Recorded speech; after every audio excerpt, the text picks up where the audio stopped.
បាទជំរាបសួរបាទពុកម៉ែបងប្អូនបាទថ្ងៃនេះបាទទើបនឹងយកបាទរបស់មង្គលបាទចូលផ្ទះថ្មីថ្មោងហើយណាមួយរបស់ខ្លះក៏បាទឲ្យបងជាងគាត់ស្រោបអញ្ចឹងណាបងប្អូនបាទនេះអញ្ចឹងក៏យកមកដល់ផ្ទះហើយក៏ថ្វាយផ្កាបាទមាន6 7មុខដែរផ្កាបាទនេះខ្ញុំបង្ហាញបងប្អូនហើយបាញ់ទឹកអប់បាញ់អីអាំងទៅឲ្យលោកគ្រូគាត់ដាស់សិទ្ធិឲ្យបាទនេះមានព្រះអង្គដែលសាងពីឆ្អឹងដំរីហើយនឹងស្នែងក្របីឃ្លៀចឆ្លាក់រួចរាល់ហើយនេះបាទអញ្ចឹងខ្ញុំថ្វាយផ្កាបន្តិចបាទដើម្បីបាទឲ្យមានភាពត្រជាក់ត្រជុំចម្រុំចម្រើនបាទហ្នឹងហើយមុននឹងយករបស់ចូលផ្ទះគឺខ្ញុំតែងតែបាទថ្វាយផ្កាថ្វាយទឹកអប់ហើយបានលាងសម្អាតលាបប្រេងលាបកមួនឲ្យបាន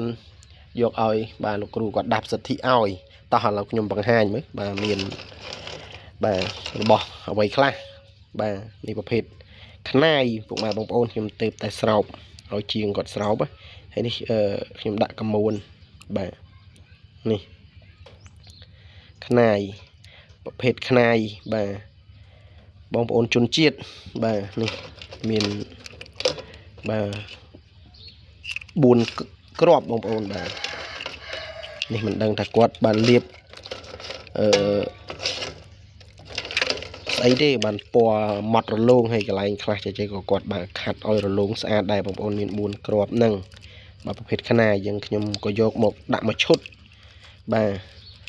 ត្រៀមនឹងដំឡើងខ្សែកមួយទៀតហើយបងប្អូនបាទត្រៀមតែដំឡើងបងឃើញបាទគាត់មាននិស្ស័យចែកជាវទៀតអញ្ចឹងអស់ទៀតហើយតែឈុតនេះសិតតែពិសេសបងប្អូនបាទនេះប្រភេទឆ្អឹងដំរីបាទមាន12អង្គបាទខ្ញុំឆ្លាក់ហើយបាទក៏ឲ្យជាងគាត់ស្រោបរួចរាល់ណាបងប្អូនបាទមានព្រះអង្គសីវលីព្រះអង្គបិណ្ឌបាតនិងលោកតាឥសីបាទមានចំនួន8អង្គ12អង្គបាទនេះ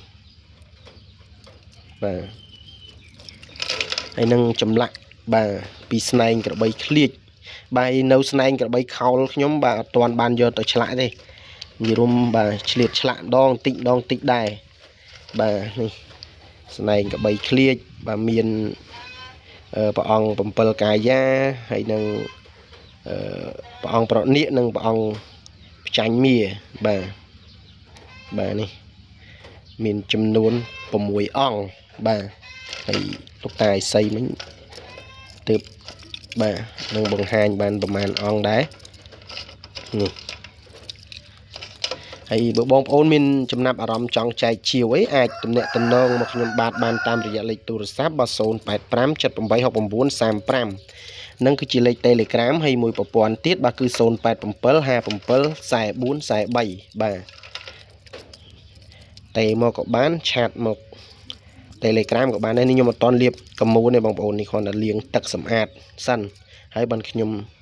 បាទលាបកមួនស្នែរបស់ខ្ញុំបាទដែលអធិស្ឋានមិនកមួននេះបងប្អូនប្រេងបាទប្រេងដែលខ្ញុំស្លដោយខ្លួនឯងបាទគ្រឿងផ្សំបាទមានផ្កាចំនួន100មុខជាងបងប្អូនបាទហើយនឹងប្រទាលខ្លះហើយកតិចបញ្ញាក្អែកកតិចបាទភ្លុកកតិចខ្នាយកតិចនិយាយរួមច្រើនប្រភេទថ្មប្រភេទឫស្សីអីចឹងខ្ញុំដាក់ស្លលាយហើយពីច្រើនគឺខ្ញុំបាទតែងតែស្លលាយដើម្បីឲ្យបាទមានអានុភាពអញ្ចឹងទៅខាងស្នែខាងការពារមានទាំងគ្រប់មុខបងប្អូនបាទហើយអត់មានអីច្រើនទេបងប្អូនបាទមានតែប៉ុណ្ណឹងដើម្បីបង្ហាញចែកជូនពុកម៉ែបងប្អូនដែលគាត់តែងតែចូលចិត្តបាទរបស់មង្គលផ្សេងមិនថាជាប្រភេទឫស្សីខ្នាយចង្កូមបញ្ញាក្អែកឬក៏ក្លឹមឬក៏ថ្មឬក៏ប្រភេទនាងពួនចង្កូមអីទេបងប្អូនបាទហើយនៅមានផ្សេងច្រើនទៀតបាទគឺ